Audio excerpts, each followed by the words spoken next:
Bonjour à tout le monde, ici Jean-Claude Sely, guérisseur magnétiseur en Suisse. J'ai le plaisir de vous retrouver aujourd'hui pour vous parler de la 5e dimension.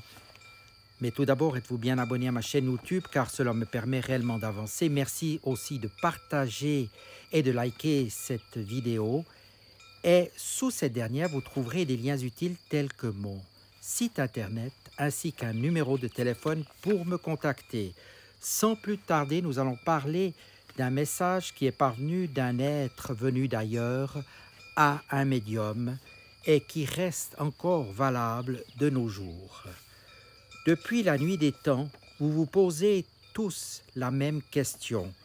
Vous souhaitez connaître votre but sur Terre et ce qui se passe après la mort.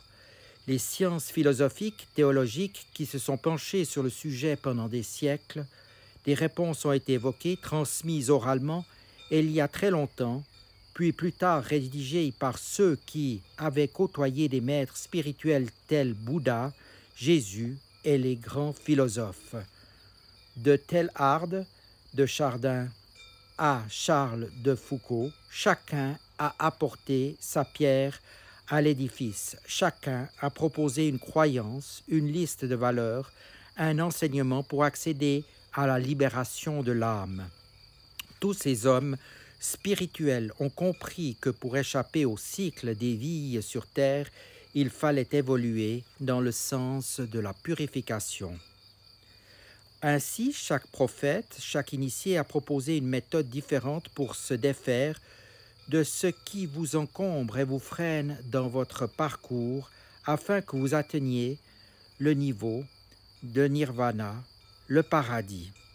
Ces lieux codifiés symbolisent l'envol individuel de chacun d'entre vous réalisable uniquement dans des vibrations positives.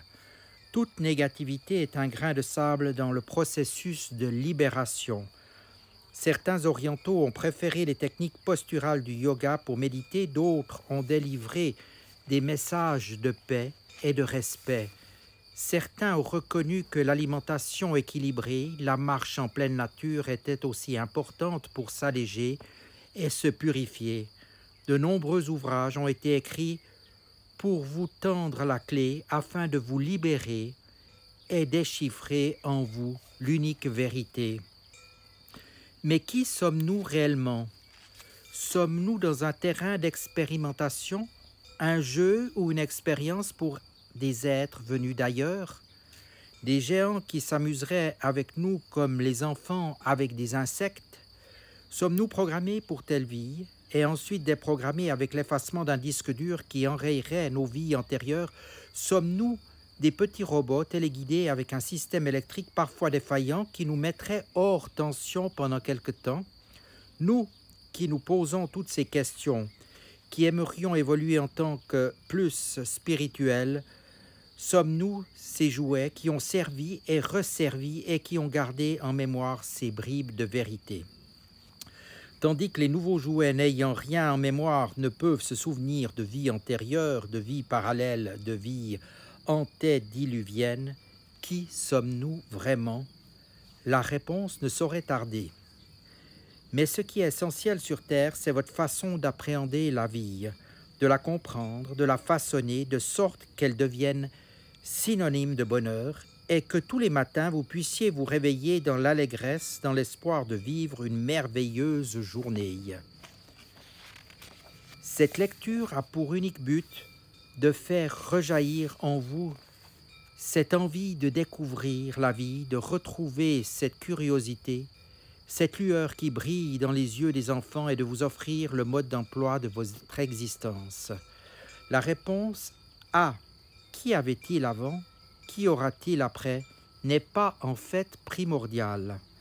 Ce qui est important aujourd'hui est de savoir pourquoi vous êtes sur Terre, de trouver cette réponse en vous et de tout faire pour accomplir et réussir la mise en place de votre bonheur, de votre mission. Vous avez tous quelque chose à apporter à l'univers, vous avez tous un don, une facilité qui offrira un instant de joie à votre prochain. Peut-être est-ce votre cuisine qui rendra heureux vos proches, vos sublimes peintures ou photographies qui rendront fiers votre mère, votre dextérité manuelle en couture, en mécanique qui enchanteront vos amis, vos mains de fée qui soigneront vos patients ou un sourire chaleureux qui réchaufferont les plus pauvres. Vous avez tous en vous ce petit quelque chose pourquoi vous êtes venus sur terre, et c'est cette pierre apportée à l'édifice qui rendra l'évolution des êtres vivants encore plus grande. Ne vous souciez pas du futur, chaque expérience a une raison d'être. Si vous perdez votre emploi, c'est que vous n'aviez pas encore trouvé votre mission, et c'est alors le moment de vous interroger sur votre véritable envie de faire. Si un couple se défait, c'est qu'il n'avait plus rien à s'apporter mutuellement.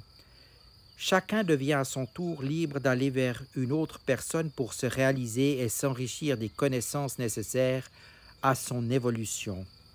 Si deux personnes restent ensemble, c'est qu'elles ont encore beaucoup d'énergie constructive à échanger. Vos batteries sont ainsi rechargées. Quand un être aimé vous quitte pour un pays lointain ou un autre univers, ne le retenez pas. Autorisez-le à partir au moment où il désire. Il préférera souvent s'en aller quand vous aurez le dos tourné. Surtout ne culpabilisez pas, car ce n'est pas lui qui a choisi, mais l'énergie de son âme qui peut enfin se libérer, se dégager du corps physique plus aisément en l'absence de toute pensée agrippante. En véhiculant des pensées empreintes d'énergie négative, de tristesse, vous retenez inconsciemment l'âme du mourant. Après lui avoir tenu la main, souhaitez-lui tout simplement un bon voyage et quittez la pièce tranquillement. Ne soyez pas bouleversé après son départ. Envoyez-lui des prières, de la lumière pour l'aider à quitter votre plan terrestre lors du mois qui suit sa disparition, mais ne le retenez pas. Reprenez le cours de votre vie en toute sérénité en gardant l'espoir au fond de votre cœur de vous retrouver un jour. La fin d'une ère n'est pas la fin de la vie sur une planète. La fin du monde n'aura pas lieu le 21 décembre 2012 et n'a pas eu lieu effectivement le 21 décembre 2012, mais petit à petit commencera un nouveau cycle. Un vortex temporel s'ouvrira pour vous offrir de nouvelles connaissances qui vous permettra d'acquérir et de comprendre l'enseignement de la 5e dimension. Vous développerez votre potentiel de création et d'intuition à une très grande vitesse. C'est ce changement de confiance qui sera important pour vous faire comprendre, pour arriver à ce qu'il est nécessaire absolument de se purifier. C'est un travail formidable que de nettoyer votre corps et votre âme de toute manifestation négative qui aurait pu être néfaste.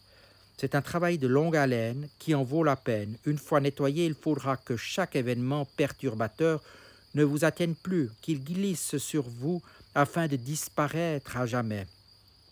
Je ne connais encore personne qui n'a jamais été malade et pourtant l'être humain pourrait vivre 100 ans en pleine santé. Avec le pardon, l'acceptation de soi et de chaque événement, avec l'amour, cela devrait être possible. Dès son plus jeune âge, l'enfant qui aurait cet enseignement deviendrait fort et sage et serait en forme jusqu'au départ.